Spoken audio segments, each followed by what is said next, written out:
सलामुअलैकुम दोस्तों, अज दी मेरी वीडियो कमाद माशाअल्लाह आपदी छड़ी पूरी कर गया तो इहदे उत्ते वेल जिहड़ी बहुत ही ज़्यादा होण डई इस वेल नूं खुश्क करन वास्ते अज मैं दवाई जिहड़ी जहर फ्लड करन लगा वां।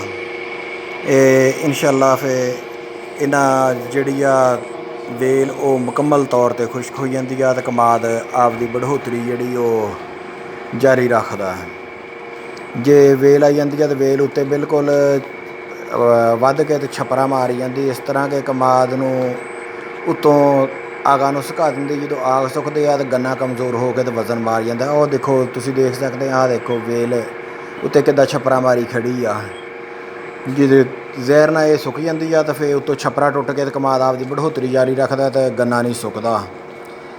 तो अज मैं थोनों आ वेल जी हरी दहाड़ी कुछ दिनों तो इंशाअल्लाह जिस दिन सुक गई तो फिर दोबारा थोनों ये खुश्क होई दी भी वीडियो दिखाऊँगा।